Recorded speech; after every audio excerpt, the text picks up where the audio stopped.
Opa, aqui é o professor Ricardo e hoje a dica é sobre distalização de molares superiores sem o uso de mini implantes.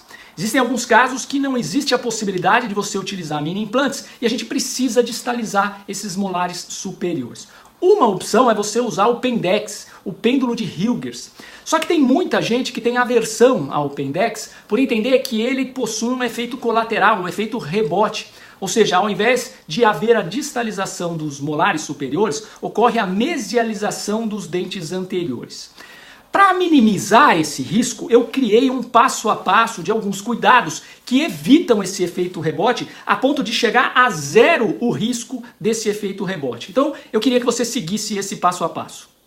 O primeiro passo é você realizar a confecção de apoios na face oclusal dos pré-molares e fixar isso com resina. Isso faz com que haja uma desoclusão dos molares, facilitando o movimento de distalização e diminuindo o risco de efeito rebote. O segundo cuidado é você estender o apoio da oclusal do primeiro pré-molar para a face palatina dos caninos e até, quando possível, levar até a face palatina dos incisivos superiores. Por que isso? Porque agora você fez um monobloco, todos esses dentes contra os molares, diminuindo o risco de efeito rebote.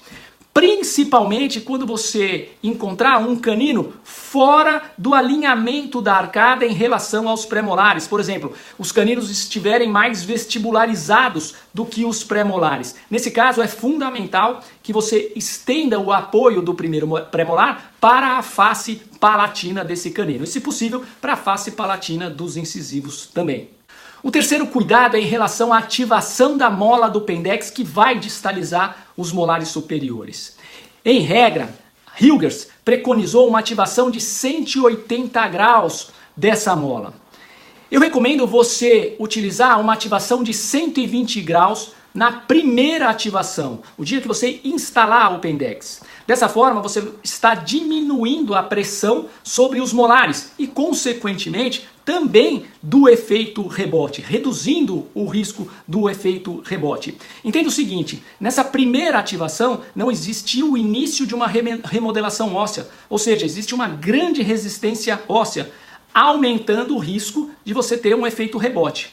Como você vai passar o primeiro mês realizando uma força menor, vai iniciar uma remodelação óssea para distalizar esses molares, com um risco menor de efeito rebote.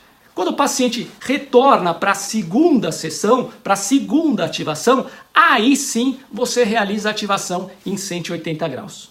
O quarto cuidado, e muito importante, é você não iniciar a ativação dos dois molares ao mesmo tempo.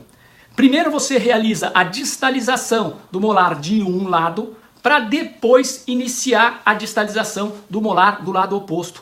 Dessa forma você está minimizando a pressão de efeito rebote. Se você começa a distalizar os dois molares ao mesmo tempo, você aumenta o risco, aumenta a pressão de realizar o efeito rebote, de haver a mesialização dos dentes anteriores. Beleza? Então são esses quatro cuidados, esses 4 passos que eu utilizo dentro do meu consultório e dentro dos cursos onde eu dou aula para minimizar o risco do efeito rebote. Então, como diria nossa querida Ana Carolina, é isso aí, a gente se vê num próximo vídeo, numa próxima dica. Tchau, tchau!